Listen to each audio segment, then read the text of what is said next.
Alright, section 2.1 objective 2, we'll be talking about solutions of equations. And a solution of an equation is a value for the variable that makes the equation true. Just like we talked about in the last objective, algebraic equations are neither true nor false until we give a value to the variable. So that's what we're going to be looking at doing in this objective. Okay, so the examples in this objective are helping us to determine if a number is a solution of an equation or not. So the first step is we're going to evaluate each side of the equation for whatever the given value is, and then step 2 is to determine if the two values are equal. If the two values are equal, then the given number makes the equation true and is a solution, like it says here, and if the two values are not equal, then the number makes the equation false and it's not a solution. So that's what we're looking to do.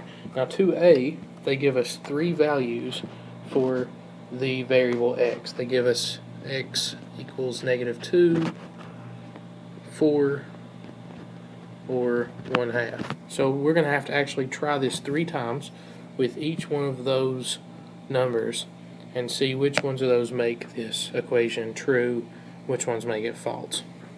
So we'll start with -2. And when you plug in a value for a variable, plug it in parentheses. And so your first step should just be rewriting the entire equation, replacing each one of those x's with a -2. Okay, so once you've done that, then do the math. So on the left side, -4 times -2 is +8. And we'll go ahead and work the first step of the right side as well. 2 times -2 is -4. Alright, and then to finish out the left side, 8 plus 2 is 10. To finish out the right side, -4 minus 1 more is -5. So that -2 is not a solution. So I'm just going to cross that out. That one's not a solution. Okay, so we're going to back up all the way to this step here, and we're going to replace that -2 on each one of those sides with a 4. Go through the same process. Left side, -4 times 4 is -16. 2 times 4 is 8. And then to finish it out, left side, -14. Right side, 7. That tells me 4 is not a solution either. So I'm going to go through and do it one more time.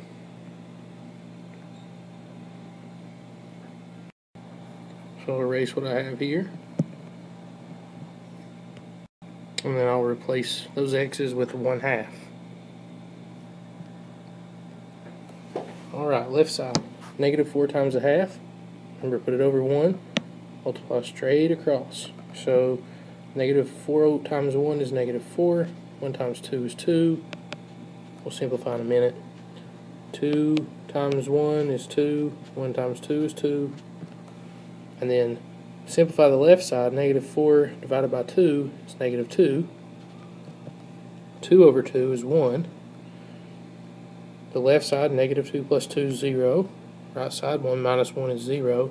So 1/2 is the solution for this equation. The other two are not solutions. Alright, for the second example of x squared equals x, and then it says to check -0.5, 0, and 1 to see which ones of those are solutions. So we'll start with -0.5. Remember, plug it in parentheses.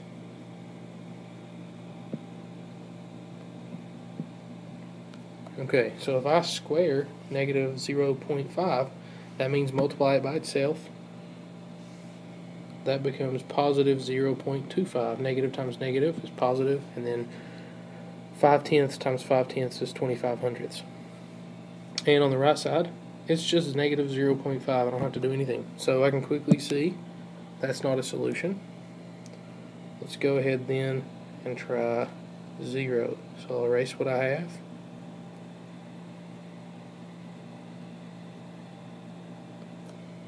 And replace it with 0, 0. 0 squared is 0 times 0, that's 0. So 0 is a solution. We'll check mark under that to check. And then we'll do the same thing with 1. So I'll erase the zeros. And then put 1 in here and here. and 1 times 1 is 1, and that's equal to 1, so 1 is also a solution for this equation. So both 0 and 1 work. Alright, that concludes the video for Objective 2. As part of that little homework assignment that you have to do, go ahead and do Student Check 2A and B, and just add that to the same page that you did Student Check 1 on. You'll do all those on the same page.